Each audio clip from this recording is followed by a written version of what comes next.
Hey, it's Matt from Hidden Machine here with another video talking about Alan Wake 2. This time around, we're discussing the final draft.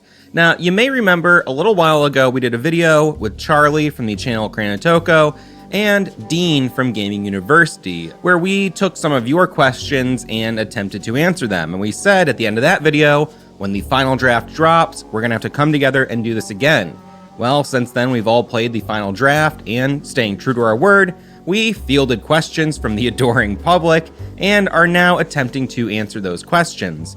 A lot of the questions were the same questions, so rather than answer questions from any particular individuals this time around, I kind of just took what the most common 4 or 5 questions were and presented those to the group.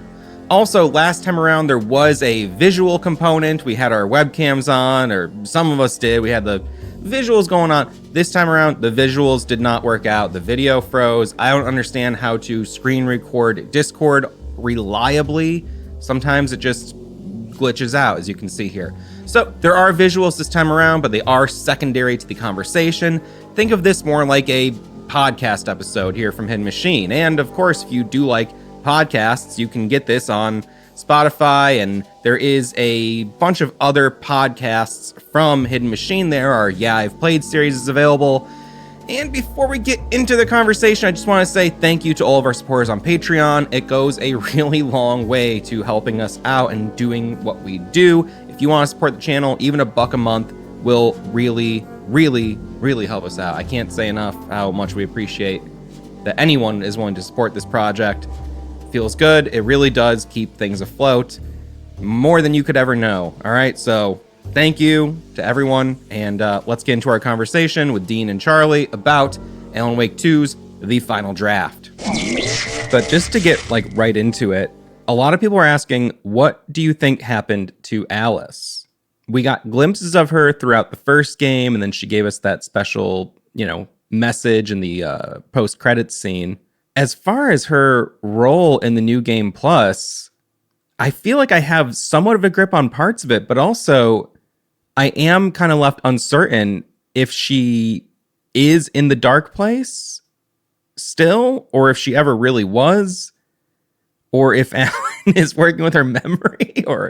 So I'm curious, do either of you have any feelings about where she's at and what her role is at this time? I mean, the biggest thing when it comes to Alice for me, especially with how the New Game Plus ending was, it might not answer the question at hand, but did anyone find it really odd that the exchange between Alice and Alan in that final scene was exactly the exchange between Barbara Jagger and the Zane Allen in the Nightless Nights film? Where they had said word for word the exact same thing to each other? Yeah, I didn't pick up on that at first. And then I rewatched and I was like, oh my God, it is. So is it reality imitating art in this situation? I don't know what it means. I'll be 100% honest. It seems to me that Zane, whether directly through his interactions with Alan or through the film, was giving him the sort of inspiration and imagery he would need to complete the story.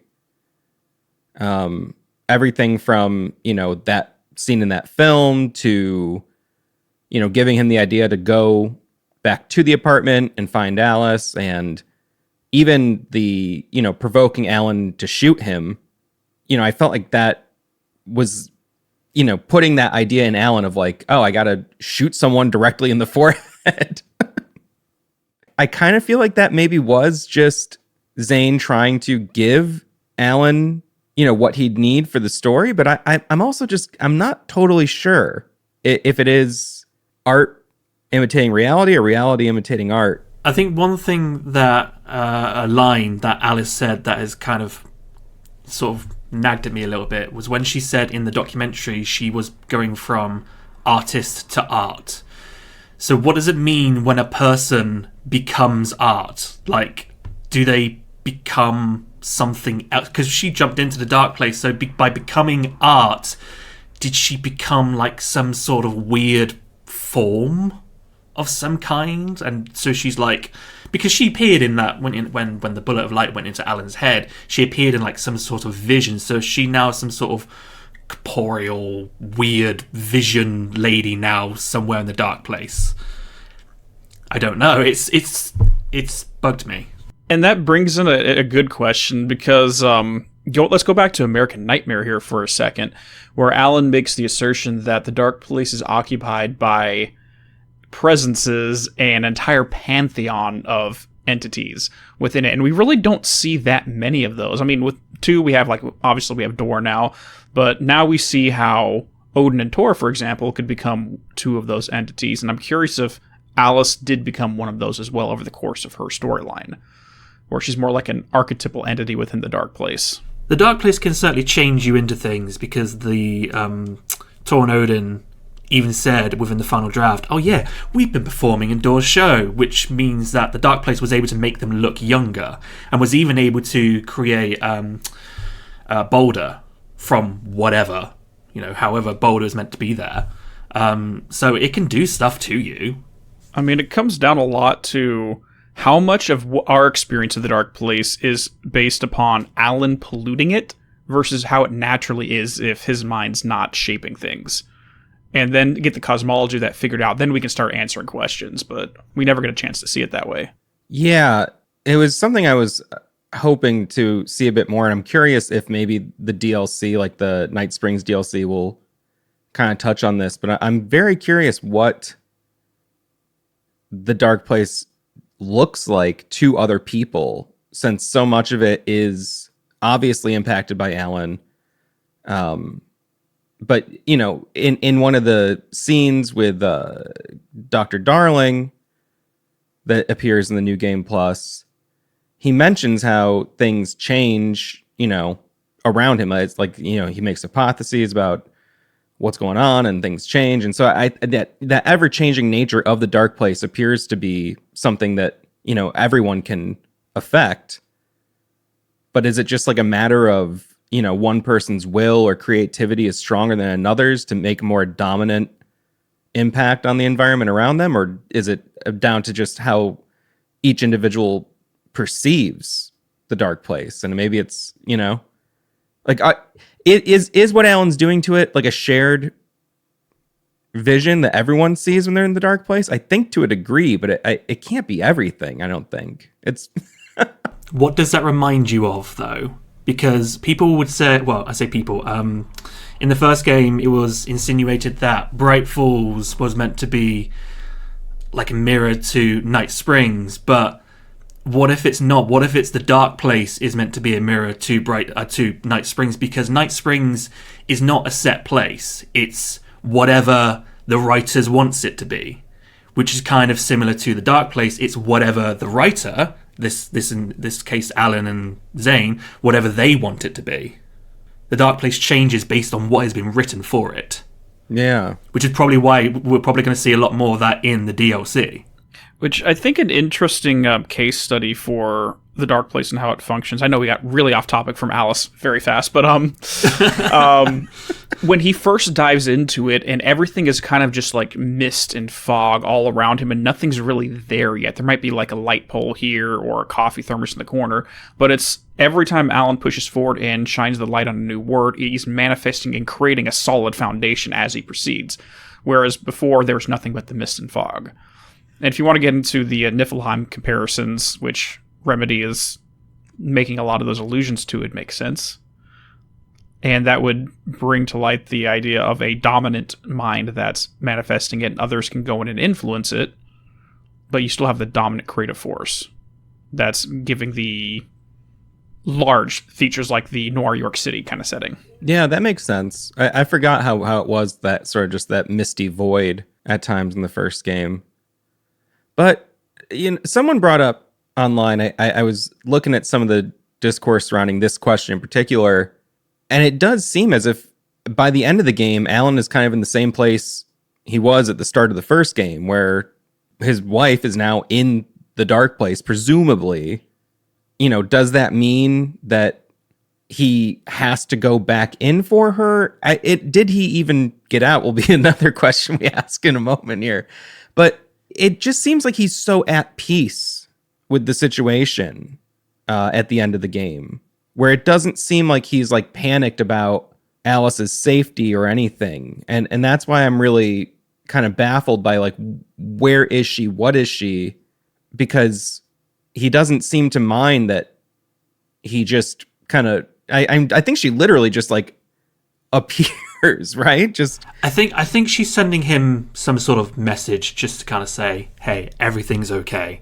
Because what I thought was quite interesting is in the first game when Alan brought Zane to come and free him from writing what he was writing, he said that his mind became clear. So when the bright presence came, his mind became clear. And I assume it's the same with the bullet of light. When the light shone into his brain, his mind became clear for what he needed to ascend. Whatever ascension even means. Well, if we're going with the parallels to the hero's journey and the last phase, the Master of Two Worlds, which is directly quoted here, the other world, which is the dark place in this scenario, and the home reality, he has the wisdom and the knowledge to take care of both of them simultaneously, so the whole fear of the dark place kind of doesn't exist anymore at that phase because you've mastered it in that sense. So there's really no reason to be concerned. He's like, hey, I can deal with this. It's not a problem anymore.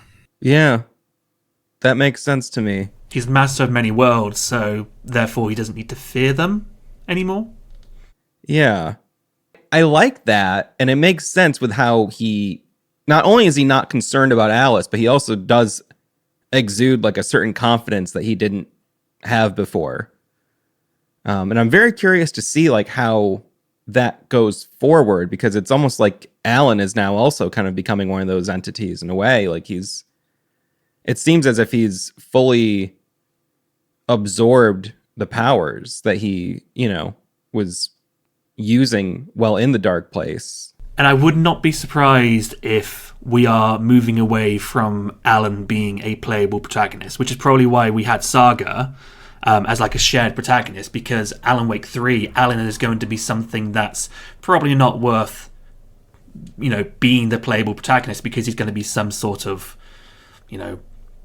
creature or whatever he is. And so therefore it'd be like a Diablo scenario where Diablo isn't the playable protagonist, but Diablo is the main antagonist. So maybe Alan is going to become something evil or something, and therefore is just the title character in that respect. Yeah, it's funny that you bring that up, because it crossed my mind as well, where it was kind of like when he says, I think he says Master of Two Worlds, then he stops and he goes, no, Master of Many Worlds. It seems a little power hungry in a weird way, where I could be reading into it the wrong way, but just the tone and everything, it just seems like a little something got into him there. And so I know other people have felt that way as well, and I do see a possible scenario where he becomes the villain, which also thematically would work out. Like with Remedy did the same thing with Max Payne 1 and 2. That villain turn, like that's not something that is unfamiliar territory for them. Yeah, I got two things to add into that. Would it be, because I didn't get that impression at all. I saw it as more, because I have a theory about how all universes in this Remedy connected universe kind of sprout out of the dark place as the origin creative point of the universe. And if you master the dark place, therefore, by extension, you master every other universe that's connected to it. That's one thought I had on it. But if we go the route that Alan would become an antagonist, which would be interesting to explore, would it be Alan himself, or would it be Zane playing Alan, who's the antagonist, taking on the role of him? So it kind of goes into a theory I think we're going to discuss later, but what if there is no Zane anymore? But again, that's something for later on. Yeah, I don't know. That's something I'd like to chew on a little bit more. The second thing, which I wanted to look at, is if we don't include Alan as a playable character ever again, how his role is going to work throughout the story. Let's go back in time to the AWE DLC. We were all led to believe that he was preparing Jesse to be the one to rescue him, and that's now known not to be the case. So what was he preparing her for? Something unrelated we haven't seen yet. Meaning he's still involved in her story and how it's going to unfold. Yeah. This is going back a little bit, again, on a different topic that kind of loops back around, but there was, in the fan community, there was a little bit of like, there wasn't really a great consensus on the backwards lyrics in Take Control. If you look it up and people have like transcribed it, a lot of the transcriptions say something about in the stone file, or the stone file becomes the pyramid in the stone file becomes a spruce tree. So it doesn't say stone, it says stolen file. Right. In the stolen file, that's the Koskela brothers stole the FBC files, and in their drunken fever state, they saw the pyramid become a spruce tree, which is the name for their double pyramids. So now we understand how that works. Exactly. So that's what I'm getting at, is that was so far before Alan Wake 2 to have such a specific beat in the plot be revealed to us like that I do wonder, what was he preparing Jesse for? I don't know, but I have a feeling that they were, thinking many steps ahead, at least in terms of big basic plot points, as has been illustrated by that, the stolen file thing, which I don't think any of us could have really fully put together until seeing it in Alan Wake 2. No, we would have no way of knowing. Am I also going mad? And because I can't remember which song this was, and it's definitely not in any of the songs because I've been listening to them over and over. But I could have sworn there was also a reverse bit in the actual game version of a song in Alan Wake 2. I just can't remember what song it was. Are you talking about the new Old Gods songs, or? I think so, yes. I feel like there was a reverse bit, but it only appears when you listen to it in the game, and not in the actual mind place, but like in the real world. Oh. I feel like there is a reverse bit, but I might have just dreamt that up. I can't speak to that. I have no idea. Because it's usually it's pretty obvious when they have those, because they'll go out of the way to have like a break in the music and the lyrics and the solo, and then just have that kind of stuff going on. So they accent it when they do those. I don't know. If anybody can confirm if I'm going crazy or not, then that'd be great, but it's probably just me going crazy. I don't know. Yeah, I still feel like there's more to be discovered in this game. I've heard reports of various things that, like, just anomalies that players have encountered. But I'm like, I haven't seen that yet. I'm not sure how certain things are triggered or not. Sometimes it's impossible to tell what's a bug and what isn't. But what was Alan setting Jesse up for? Very hard to say if it was an unsuccessful attempt to have her become the hero. Because, they talk so much about the hero in Alan Wake 2, like Alan needing the hero, and I believe that is how Jessie was referred to in the first in AWE, wasn't she? So I don't know if it was something yet to come, or if it just wound up not working out. Which is also very possible. You go through multiple drafts of the story, maybe he changed his opinion from using Jessie, and because frankly, I have a hypothesis about why Saga is so relevant to the story and why it needed to be her and no one else could have played that role. It comes down to her immunity. Jessie technically is not immune to everything, to the story itself. Yeah. She's more powerful, 100%. She's probably the most powerful person we have in this setting, but she still doesn't have that little Deus Ex Machina situation. Right. Even she has the confusion over, was Zane a poet? Was Zane a filmmaker? She goes back and forth throughout the game. But this doesn't tell us anything about where the hell is Alice. Sorry. So as to what happened with Alice, who knows? I have heard the hypothesis that she imbued, because the question is, where did the bullet of light come from? We still don't have an answer for that, and I think that's going to be tied to what's up with Alice as well. Yeah. Yeah, I don't really, this doesn't really hold a lot of weight to me right now, but I was like, oh, did she become the bullet? Is that her becoming art? Did she somehow become that bullet of light? And because I almost got the impression that when she was like appearing to Alan in that end scene, it was almost, she was obviously having like a telepathic connection to him, but was she like actually in his mind? Like, did he absorb her essence in some way when that happened? That's not something I can only speculate about that, but it's when, becoming art, that also stuck with me. And I don't know how literally I should take that. Just from if we're treating this like a film, did anyone see an exit wound for that bullet? Is the bullet still inside his head? I just assumed that it just became part of him in some way. In the same sense as Alice. That's why I've heard those hypotheses that or at least something of her essence is involved in that bullet. But then when the bullet was shot, the dark presence came out from behind Alan's head. So that would have been, in theory, the exit wound. But the bullet was still lodged there. The wound sealed up so quickly, too. I was expecting like a Dr. Manhattan style symbol on his forehead there for a moment. Did you both find Alice's photographs? You know, as you find them in New Game Plus, you find them on the ground. I only found one. Was there more than that? I only found one as well, yeah. I thought there was a second, but now I could be mistaken. Yeah, it was, I think, him with either the bullet or him with the light out of his forehead. But we found it in the elevator leading up to the apartment. But I don't remember anything past that. Yeah, and it was an item, which I thought was interesting, as if it, would be used somewhere somehow. But I didn't really pick up on where it was used, and that makes me think, like, did I miss something? Was there some sort of deeper thing going on there that just hasn't been put together yet? Because it's odd to get like an item that you don't interact with at all. Same thing, I think, with the cultist necklace. It could just be some sort of like reminder, because Alan was the one who picked it up, and it could just be some sort of reminder to him, like, yo, you've been here before, perhaps. But also her influence is going into the dark place as well. It's a reminder that, hey, yeah, she's involved in this time around. Whereas the first time he didn't have that, and he was just presuming that she was out in the real world at that time because he didn't know what happened yet. Yeah, I was really expecting another post-credits sequence with Alice to kind of like just give a little more insight into this, and I was kind of let down when there wasn't one on the New Game Plus. It really was a odd ending for Remedy, considering they've never ended it on something so neat and clean. It's always some kind of what's going on, what just happened, we have no clue, cliffhanger, and now it's just like, oh no, good, happy ending, we're fine.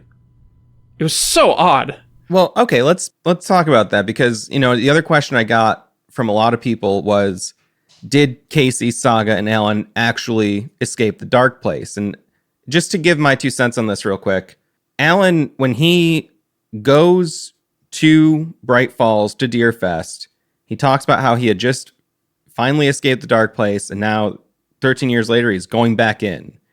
And I think it's a little confusing. I think we even talked about it, maybe the three of us in the previous video, but it kind of seems like that bubble he enters, I perceived it to be possibly the boundaries of that AWE, but also he does say he's going into the dark place, which is like, well, that's a little confusing.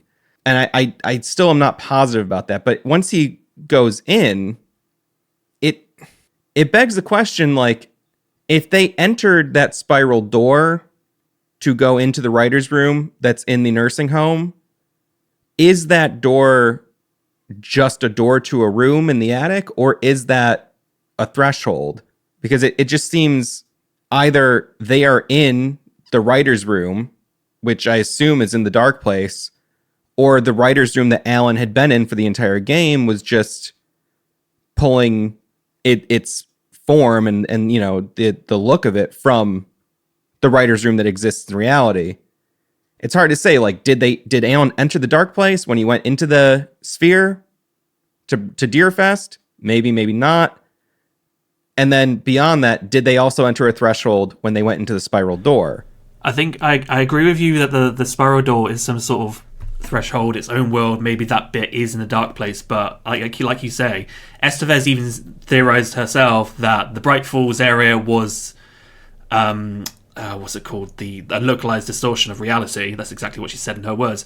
And then, like you say, I think the Bright Falls bit is also its own bubble, so it's a bubble within a bubble.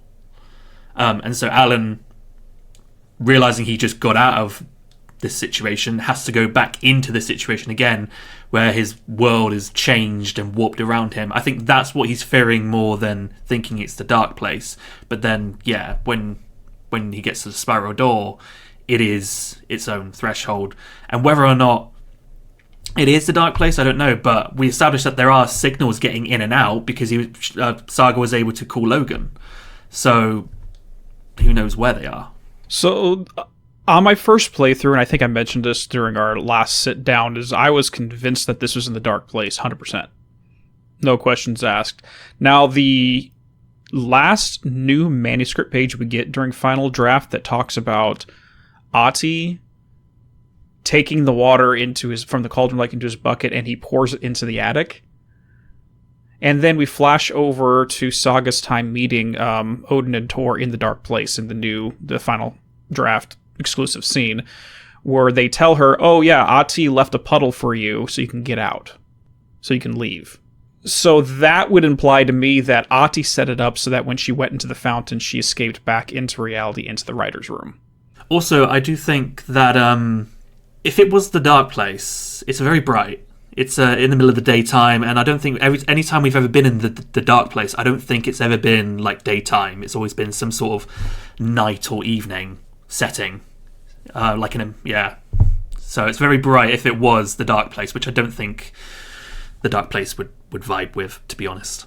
I mean, even in, like, for example, American Nightmare, where we see a bright scenario during the last scene, it's still very dim. All things, it's still a moody brightness, if you know what I mean. Moody, yeah. Yeah, okay, that point about the puddle, which is, I guess, its own threshold being left there. So if she went through it, she wouldn't go through it only to wind up back in the Dark Place. No, it's to exit the Dark Place back into reality. And then that begs the question, every time we have those portals, gameplay mechanics, portals between Alan and Saga's side of the story, it's because it's right next to the janitor's thing, and there's water spilled on the ground. That pitch black water, and I'm wondering if Ati had been literally leaving that around so we can swap back and forth. Yeah. Didn't somebody comment as well that you can see Ati's face in the puddles? Someone made that comment too. I didn't see it, but I've heard someone say that before. The shape of the puddle looks like his silhouette. Oh, that's what it is? Okay. Yeah. It's a bit of a stretch, but once I saw a photo of it side by side, I go, oh, I totally see what you're doing there, yeah. Well, okay, I do feel that they are out of the Dark Place, then. They must be. Yeah. But whether or not reality has changed back is the next question. Yeah, because either way, that room in the Valhalla nursing home was used by Zane as his writing room. But there's also a version of it in the Dark Place that Alan's been sitting in. So it could just be the same writing room, but in reality. I get the impression that the writer's room as used by Zane, I'm so curious, like, how that fits in. I can't quite, like, make everything kind of fit together where it makes sense that filmmaker Zane was doing all this stuff, and it's confused mostly because the poet version of Zane has just as much of a realistic backstory and reality to me, mostly due to his connections to Hartman, and how even after, the departure AWE, Hartman still seems to think of Zane as the poet and still knows him as such. And, I know we've talked now about how the AWEs can retroactively change things throughout history and maybe through the clicker, those things are made more permanent. And it's hard to say, but I'm still trying to wrap my head around how that writer's room it's just a room. Maybe it is a place of power in some way. Maybe it has like some other qualities that we're unaware of, and for it to have the spiral door is also kind of like a sort of thing. Well, is it as simple as Zane built this place and he used to write in that room, or is there another deeper thing going on with it that I can't quite piece together because I don't know how to make sense of reality versus fiction here. So personally, I don't think that building was there originally. I think that was a product of the rewriting of reality. And my biggest piece of evidence for it is, have you ever stopped and listened to Norman and Mandy May banter at each other? Yeah. Because Norman flat out says, I don't remember this building ever being here. And then Mandy's like, no, it's always been here. What are you talking about? And then we flash over to another situation.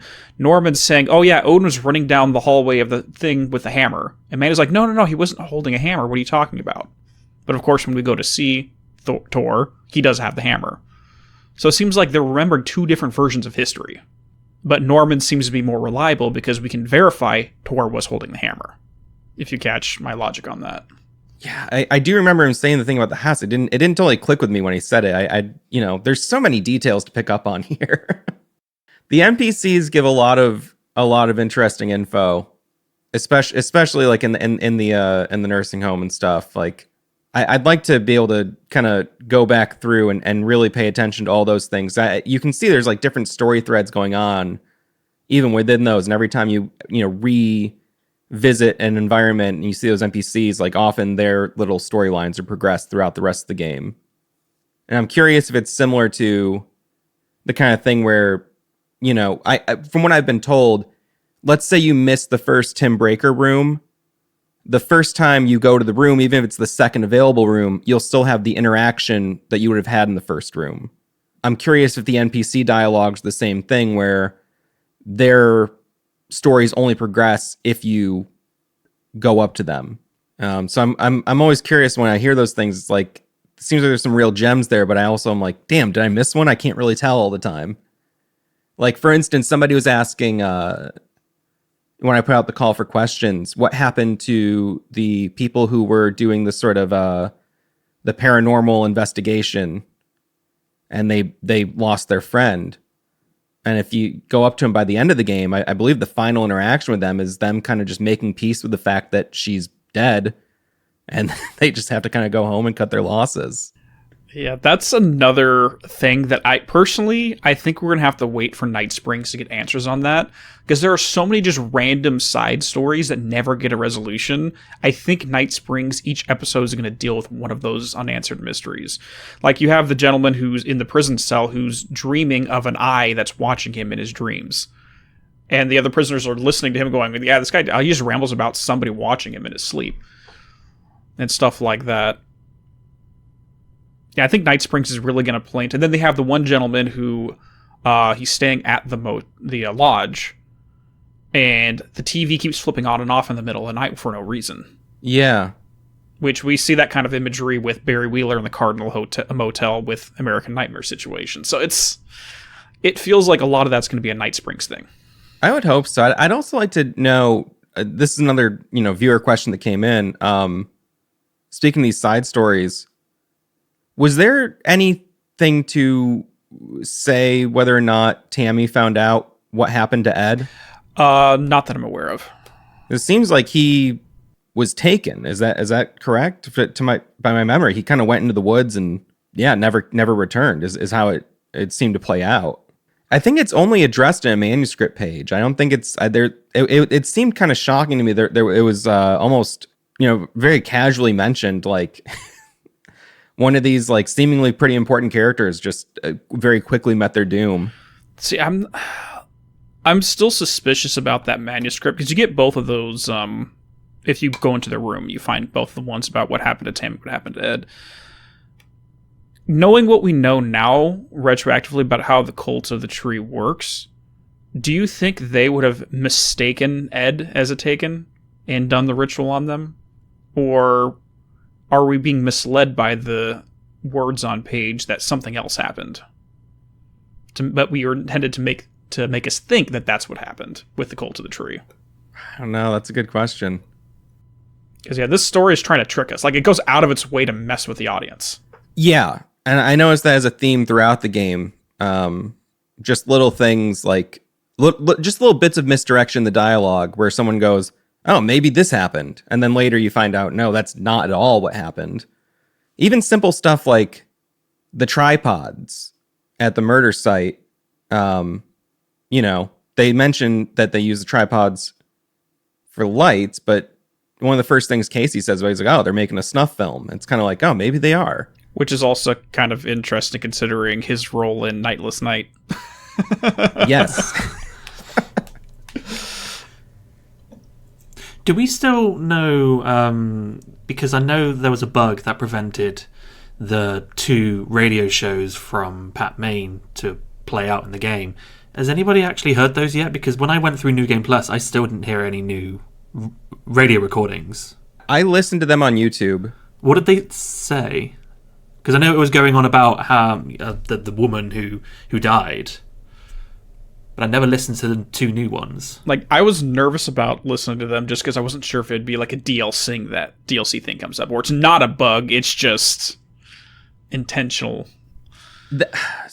Yeah, that's hard to say too, because there is some stuff like that I know is in the DLC that appears to just be missing from the main game, and I wish there was some better signifiers for where and when content would appear. Even just in the menus, just knowing like it seems a little off to me to even include like 2 out of 3 Darling videos, and there's only 2 right now. Which, oh gosh, so there's actually a really interesting thing where I thought it was a bug originally, and it turns out not to be. Well, it might still be, but the Night Springs things with Mr. Door. Mm-hmm. So during the base game run through, you get the one that's kind of like a trailer, and it's just like you get 1 out of 2 Night Springs episodes, and then the rest.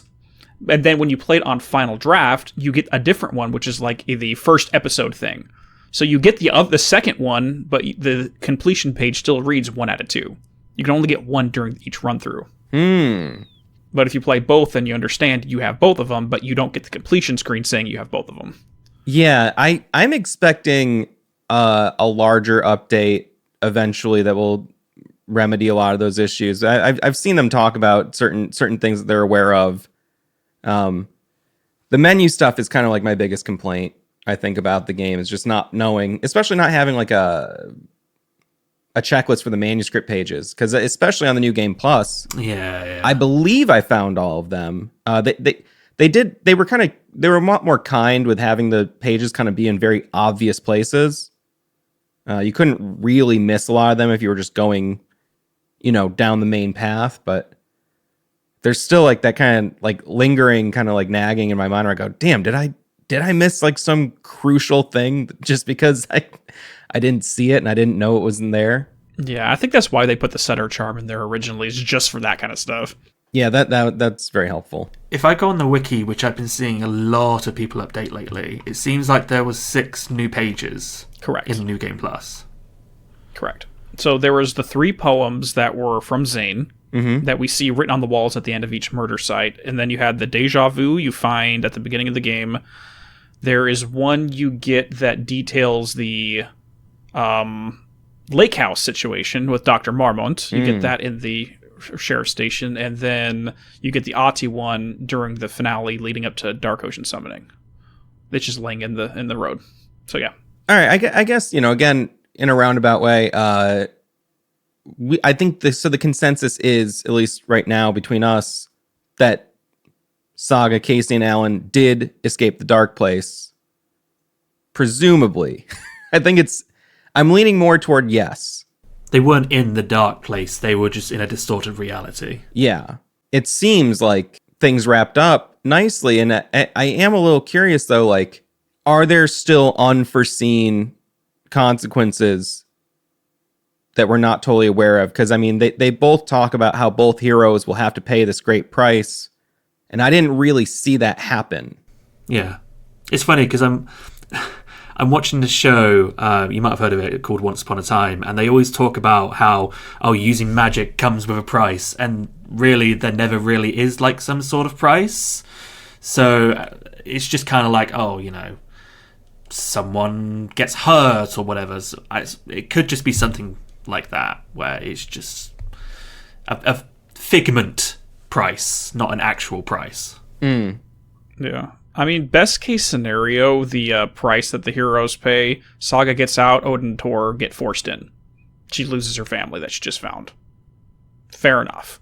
The first game ended with Alan replacing himself for Alice, and now he's out, Alice is in. So it happened again. If we want to make it simple, that's a best case scenario where it's not too big of a stakes, because we can just take care of it however we want. And it sounds like the old gods don't even really care about getting out. No, they really seemed nonchalant about it, and they're vibing with it. Yeah, totally. I get the impression that we may see more of them in the future and they kind of See, weirdly enough, I kind of saw it as like a sunsetting of old gods. I see it. Yes, I see it as the rebirth, considering their album. And considering how Norse mythology concludes is with Ragnarok, I mean, Jormungandr gets knocked back to the beginning of time by Thor, right? So it just resets the clock on them. See, I saw rebirth as something else, which is actually part of the next question, if that's the next question going to be. So I don't know if we want to get into the other question. Well, yeah, I mean, for the sake of context, essentially people are asking, did Alan create the Dark Presence?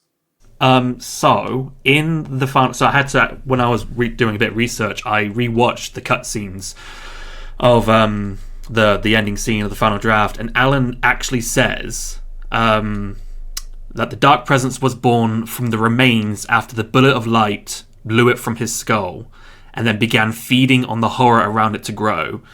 So I assume the insinuation it's like a phoenix rising from the ashes kind of situation.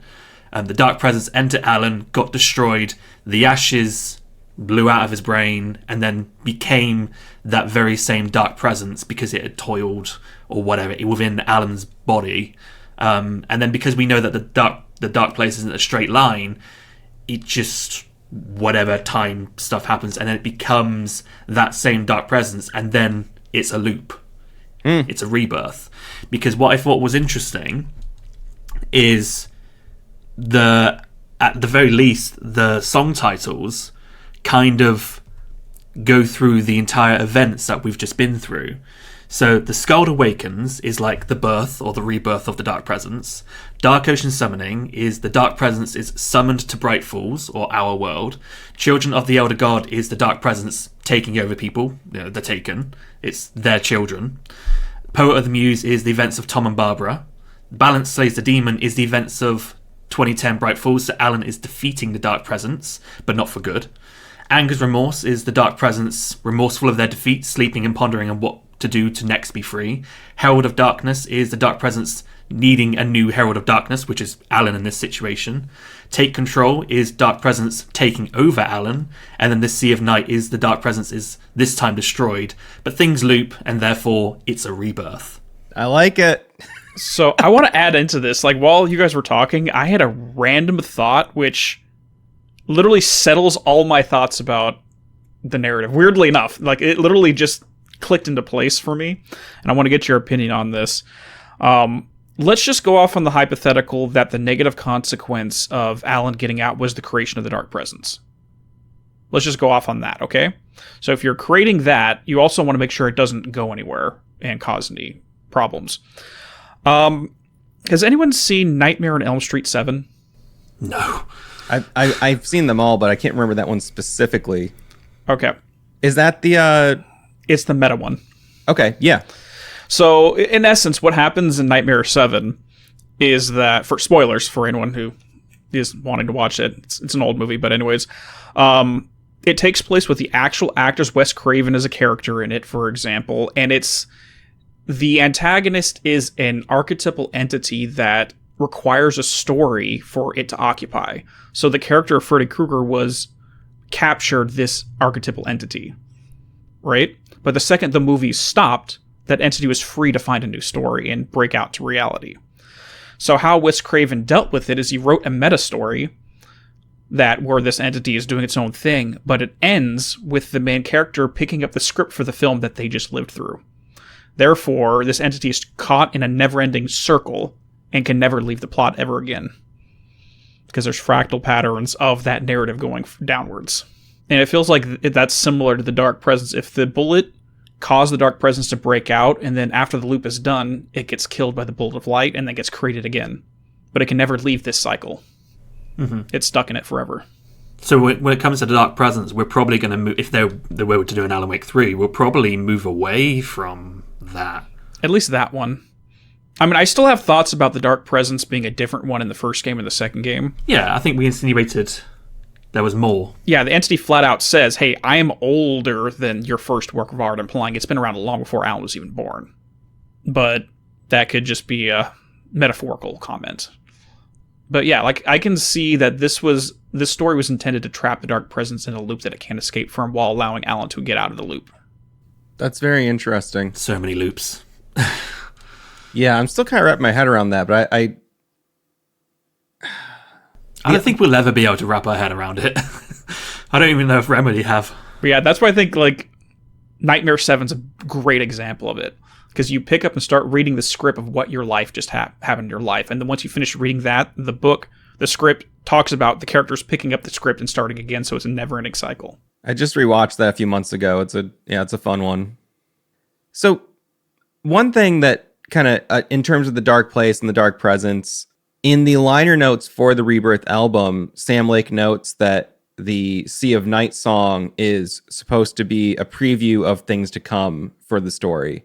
And that's why I'm wondering, is that something where we will see more of the old gods, or more of, is the Sea of Night like a thing that we can expect to be happening eventually? Like, it's talking about, forging ahead through the darkness and everything. What is that, just like a new dimension, it's hard to say, because it's so vague. It's like something that's going to make sense in probably 3 years.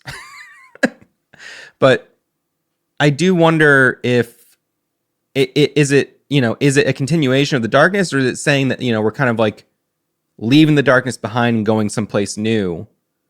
And if so, that would maybe lend a little more credence to maybe leaving the dark presence behind, leaving the dark place behind, and just kind of going on to the next story beat. The song does insinuate that they're bringing something along with them, though. It does say, brought back a bounty to our homeland and you. What is considered the homeland, though? Right. It's hard to say. Well, because what's interesting about the Sea of Night specifically is if we go back to the Valhalla nursing home, look in Odin's room, at the foot of his bed, he has some notes that he's writing in regards to that song. And it has to do with where did his eye go after he sacrificed it to Mimir. Had to do with, at the beginning of time, this is what happened. And then in the 70s, this is what happened. Then at this point in time, in 1988, this is what happened. So it's like he's chronicling stuff that have been happening since the origin of everything. Which is an odd thing. Am I right in that Norse mythology, the idea is that Odin's eye is gone is so that he can see into other locations. He can view different areas. That's why he only has one eye, because the other eye is looking into these other places. So is that one part of the mythology? Honestly, I don't study Norse a lot, but in essence, why he lost an eye is he sacrificed it to Mimir, who was the keeper, guardian of the Well of Wisdom, the Mimisbrunner. And in order to be able to drink from the Well of Wisdom, this little lake, so to speak, they had to sacrifice their eye in order to get it. Now, I don't remember if that was what he did to gain knowledge of the runes, or if it's his time on the Yggdrasil when he stabbed himself through a spear and hung on the tree for 9 days, if that was for the runes. But either way, he had 2 different events. I don't recall what he got from each one. But even in Alan Wake 2, they mention, I gave my eye to Mimir, and in this game, who took his eye? Mr. Door. And then of course they create moonshine from the waters of Cauldron Lake. Yep. So they're drinking it, Well of Wisdom, same stuff. I love this stuff. This is great. Yeah, no, I love it. And personally, I think that's why that the Andersons are immune to the plot, is because they've kind of been drinking the Cauldron Lake water over and over and over again, to the point where it's like a freaking vaccine at this point for them. Yeah, I feel similarly about that. So, all right, I gotta just move on. We gotta move on. Okay. We didn't have to. No. The other question I got a lot was, what is going on with Zane and Darling? And I think I mentioned this in our group chat here as we were setting this up, but Darling, you see 2 different videos from Dr. Darling. He's in the dark place. He's trying to use whatever tools he has around him to collect data and figure out what's going on, trying to use science to understand the situation he's in. We don't know exactly how he got there, why he's there. I think we'll learn more inevitably in the Lake House DLC.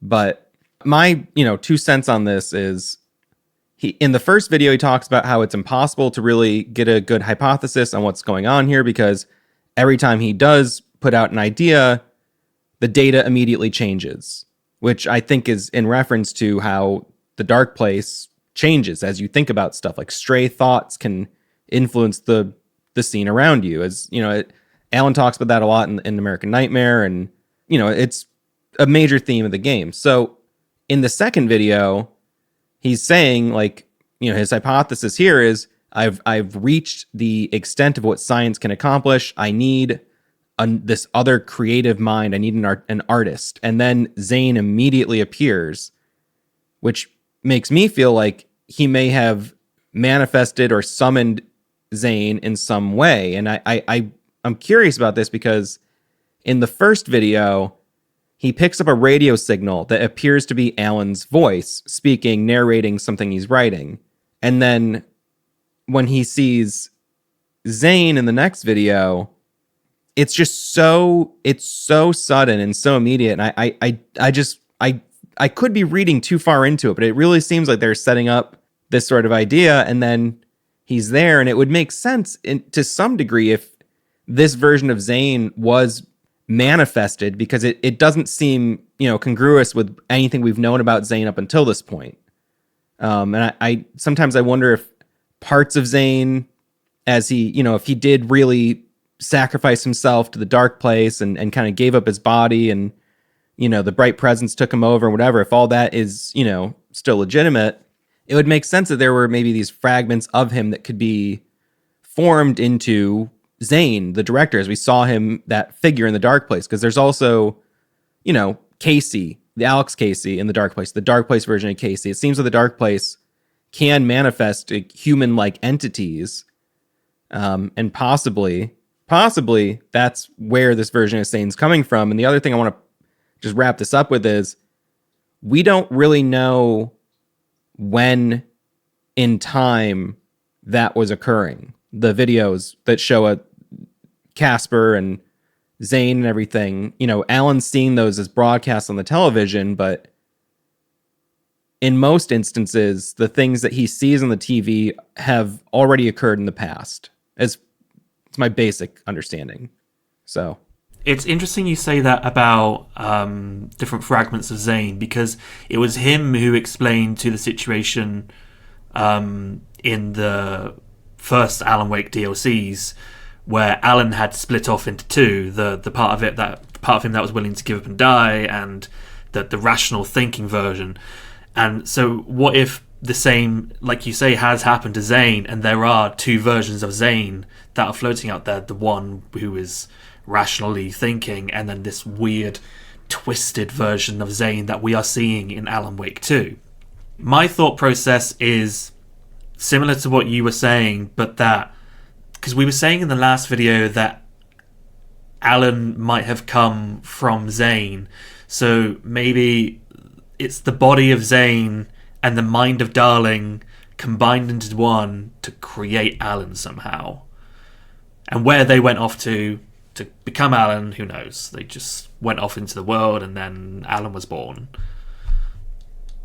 That's all I've really got on that. Yeah, no, I've heard some similar theories, because Remedy is, for the first time, I think, really leaning into acknowledging that they're reusing actors and coming up with explanations as to how and why that can work within the logistics of their storytelling. I don't know, but I do see a situation where maybe, yeah, he is almost like their, I don't want to say child, but you know what I'm trying to say? Oh, they were having a good time. Let's be honest. Yes. Well, that seemed apparent. I actually like I never really considered the idea that Darling manifested Zane in that scene. That's an interesting thing I'm going to have to chew on for a little bit. I have a few thoughts on what's going to happen as a result of this collaboration. One of them, because we have the artist and we have the scientist, Quantum Break, for example, because that story comes right out of Darling's type of mindset, if you think about it a certain way. Totally. But moving past that entirely, how do I put it? Go ahead. Let me think, and then we'll come back to that. No, for some reason, what popped into my head when you were saying how like Quantum Break is very much in the realms of Casper's sort of thinking. I don't know why, but what if like every person's mind is its own world? Well, in the dark place, it is. Yeah, but as in like you can actually. Oh yeah, you're right. Yeah, because Alan was in his own mind essentially in the dark place. But that's what I mean. So what if Quantum Break was a figment of Darling's mind, and that world was created because of him? Yeah, that's the kind of thing that this game really opened up is the possibility for these properties that Remedy doesn't own, there's clear avenues now for them to be directly related in in these kind of fantastical ways, like very much possibly that, or even, I think, something akin to that would be how it seems as if, I think we talked about this in the previous video too, but the Max Payne games being a continued distortion of the experiences of Casey in the Dark Place and his mind, and how that kind of has gone on and on. It seems like a great theory, basically, to me. And even the fact that there's like vague mention of the FBC. I mean, it wasn't the FBC just yet, but the Federal Bureau of AWE. Altered World Events, yeah. Yeah, being in Quantum Break, like, even lends itself to that thinking where it's like, oh, there's like the, as it deviates from reality, things shift a little bit, but there's still like glimpses of Darling's life even in that game, inadvertently, through the connections to the prototype FBC. Getting back to 100%. Getting back, I mean, there's mention of Ordinary in that too, which is also the little funny little bit there. Yeah. But getting back to my thoughts on Zane, now, tinfoil hat time. A lot of what happened in Alan Wake 2 is setting up, specifically with Tim Breaker, is setting up the idea of having the same actor existing in multiple realities. And with Tim, he seems to be able to cross between them. Maybe he is the only one, because, again, as a shifter, Jack Joyce, he can literally shift between them, and that's probably why he has that ability. But we have Beth Wilder, we have Jesse. Does anyone think that the relationship between Zane and Alan are in a very similar manner, where they're the same relationship between Tim and Jack? I never considered that, but it makes a lot of sense, if it... Just to think about things in the most, like, obvious, straightforward way. If a character is saying, I experience multiple lives, it's, different versions of me out there, and then we see that same character making a clear reference to Jesse Faden with the redheaded woman. Remedy's putting out the idea that these people do have multiple versions of themselves. It doesn't seem that far of a stretch then to go, oh, both versions have met up in this alternate dimension here. Huh. I haven't really thought about it that way. Because what it feels like, especially upon my third playthrough, is that a lot of what Zane is trying to do throughout it is to usurp Alan as a person. And there's a lot of different versions of that. The obvious one is the scene where he's strapped down to the chair and they keep swapping places. That'd be one. Then you have Nightless Night, where you have Zane playing the role of Alan, who then gets resurrected back into reality, as if he's a hitchhiker using the identity of Alan to come back into reality. But then I think the biggest one actually has to do with his poetry. So a lot of what we saw down in the Caldera Street Station is pages from Alan's books that were all like highlighted out with Sharpie, and there's only random words that were left. You remember all that? When they were at the altar? And then the blank words that they had left over is what he used to make those poetry. It's called blackout poetry. Someone clued me into it. So if Zane's poems are literally just plagiarized blackout poetry from Alan's work, we have all these instances where it feels like Zane is essentially trying to take over Alan's life, so to speak. Now that could be complete tinfoil hat theory at that side of things. Which I kind of feel like works well, not to boast on my own theory, kind of works well with my theory, where perhaps Zane realized, oh, I can't just take over Alan, so I'll just become Alan. Yeah, and there's so much of the story is trying to make us feel like, especially with getting back to the whole Darling Zane meeting, I think we're intended to leave that scene thinking, oh, these two collaborated, the face and the voice, to create Alan. We're intended to believe that. And if we can believe that, the Dark Place can believe that too. Yeah. So I did notice the blackout poetry thing, and to take it even a step further, that the book that the blackout poetry is, being made from is an Alex Casey novel with a plot that mirrors the murder cult case. If you look at the blurb on the back of the book, it's there's just like, there's so many repeating layers right there. But the poem also appears on the blackboard in a couple scenes in the writer's room. And that's why I'm wondering, like, did Alan write that, or or did Zane get into the writer's room? It's hard to say. Well, they collaborated. That's fair enough. I mean, he might have gotten those poetry from him when they were in their little psychedelic scenario.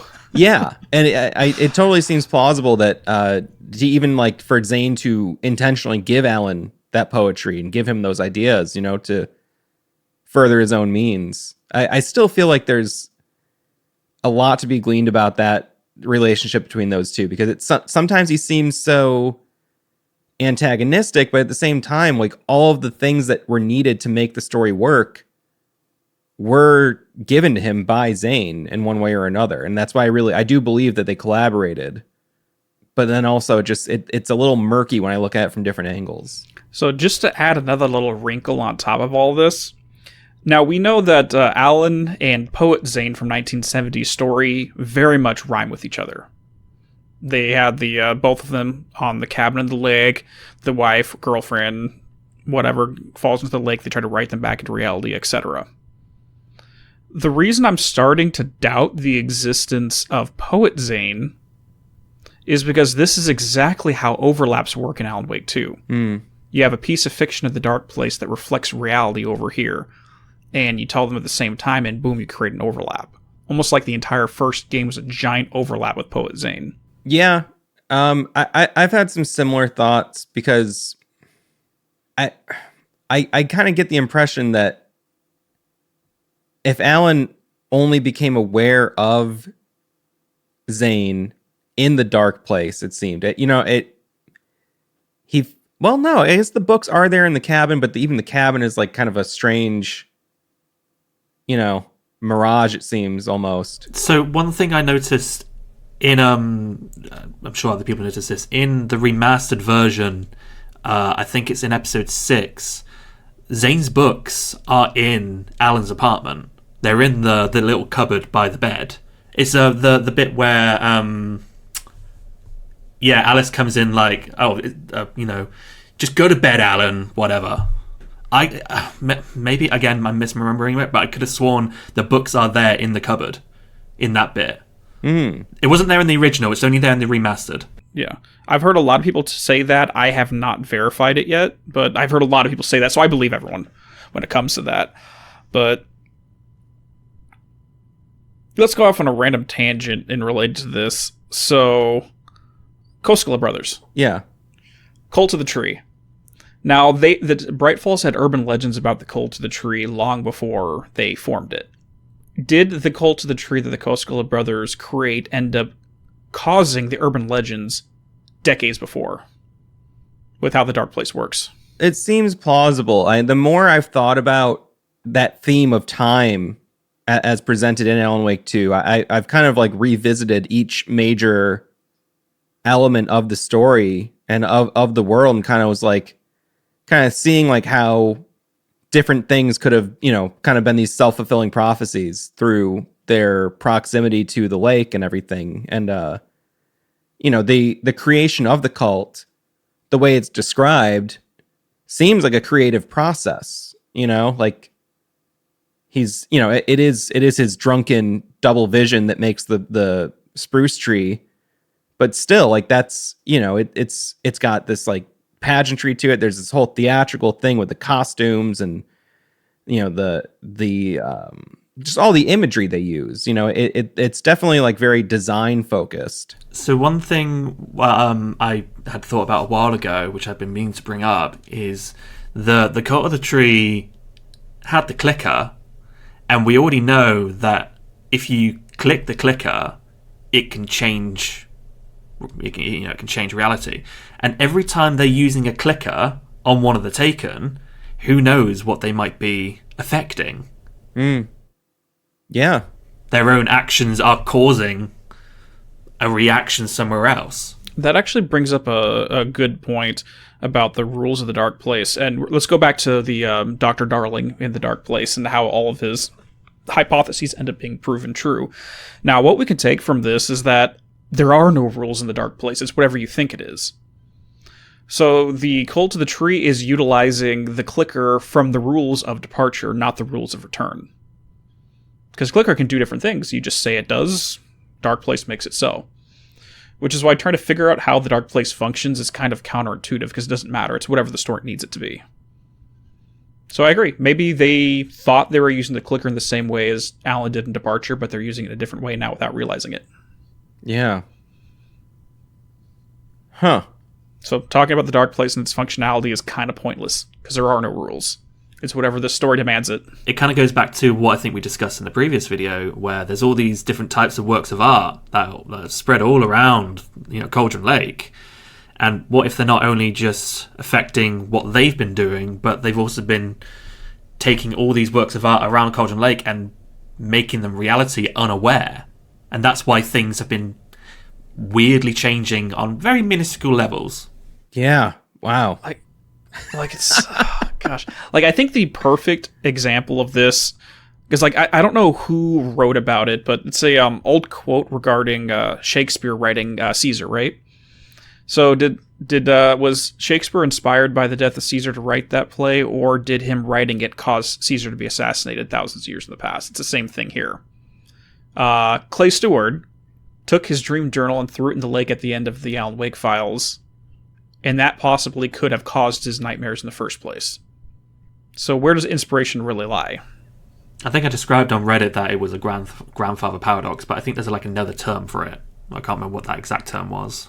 Because I think grandfather paradox is if you go kill your grandfather, are you born? But bootstrap paradox, that's right. But I mean, with how the Dark Place is, it's the source of all stories that will ever be told, have ever been told, and are being told. So anyone who has even unconscious links to it, that's where you draw inspiration from. So technically all stories have already existed. Time is meaningless. So that's why I bring up the Koskela brothers and the Cult of the Tree, because it's not that they were inspired by the urban legends. Their actions caused the urban legends to happen decades before. Interesting. Who created who? Well, all right. I'm going to call it here. I feel like we've not only we did answer a couple questions actually this time. But I think presented many more questions than we answered. So the loop continues. Yeah, I don't know. I mean, so much to think about here. I feel like the game needs a few years for people to continue to pick it apart. And I'm still, even on a regular basis now, I'm still having people present things to me that I'm like, oh, I didn't even notice that, or I didn't pick up on this thread or that thread. And I do think that there are, going to be some questions we just can't answer, but it is a lot of fun to try to get as much of a, lay of the land as possible to, just to craft theories and discuss these things. I think the mystery is the appeal. So I don't mind that some of it is just kind of unknown, but also the thing I keep coming back to when I think about trying to, even make not a definitive statement on the game, but even something like a cohesive theory about where I feel things are at, and just something where I go, oh, this is, a theory, asterisk. It's not me saying this is what it is. I think more than ever, it's really a continuing story. And so the events of Alan Wake 2 are still in flux, even after the game is done, because it's going to be continued in the next games. And there's just, it's not like a finite singular experience, as much as there are, stories with a beginning, middle, and end within the game. The overarching, just big picture, we're still in the middle of a long story that Remedy's going to continue to tell throughout their next few releases. So it's hard to really pin things down when, it's still so in flux, and likely will be for a number of years as they continue to put out new stuff.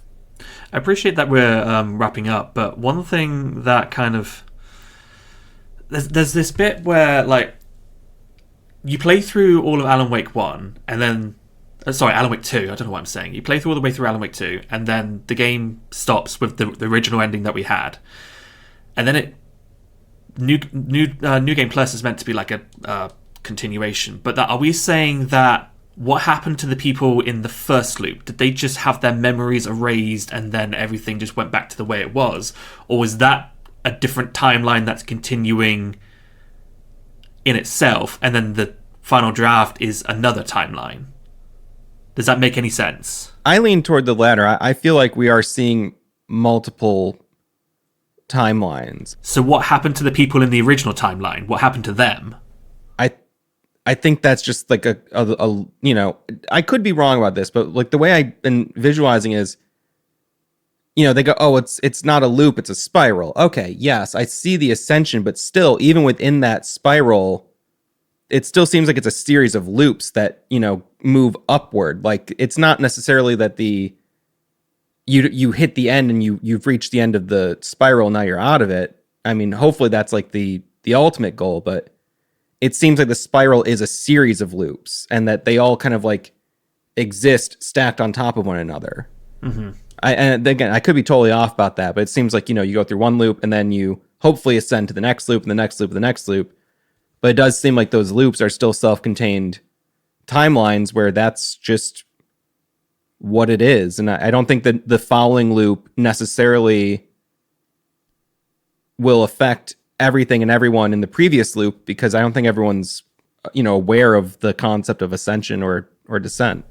Is it kind of like, I don't know if anybody's played Soma. Is it kind of that sort of situation where... So that's on my list. I haven't gotten to it yet. Oh, okay, but I won't say anything then. But if you've played Soma, you might understand.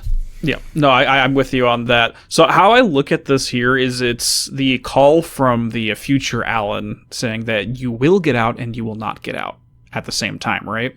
So in my head, how I see the scene with him being shot with a bolt of light is it's the conclusion of that Ouroboros, where in that moment he was both sent back to the beginning of the loop, to the beginning of Alan Wake 2, and at the same time split so that a version of him kept moving forward. That makes so much sense. So there's always going to be an Alan stuck in that circle over and over and over again forever, but there's also a version of him now that's outside of it.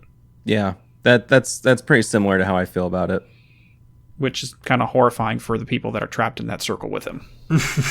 Or at least a version of them that are trapped in there. There's I tell you what it actually reminds me of. Have you ever watched the White Christmas Black Mirror episode? Never watched Black Mirror, like, at all. Okay. Do you two ever intend to watch it? Probably not. What about you, Matt? I don't mind being spoiled. Okay. So, spoilers for the White Christmas episode, but essentially what it is you have you, but they take out a copy of you and you can put it into something. So there's this situation where a character is taken out of themselves, but the real person still remains.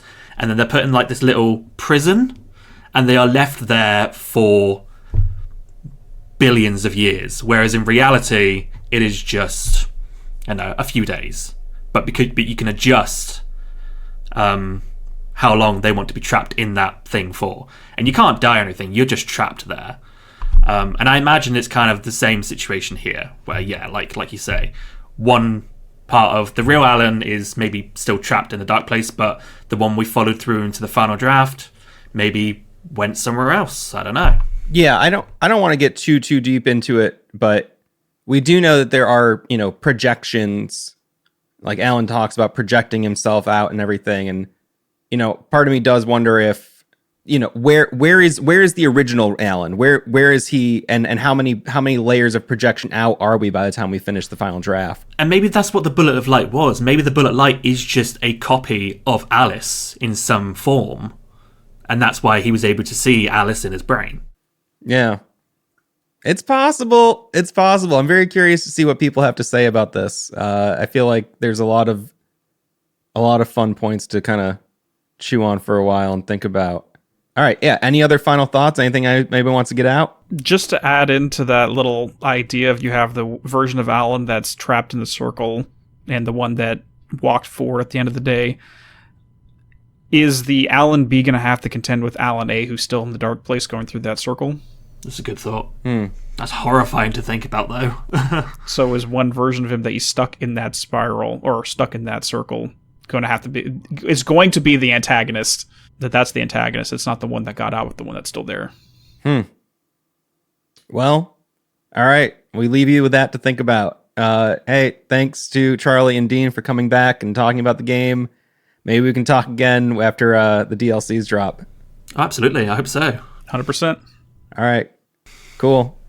Take care, everyone. So long. Thanks, everybody.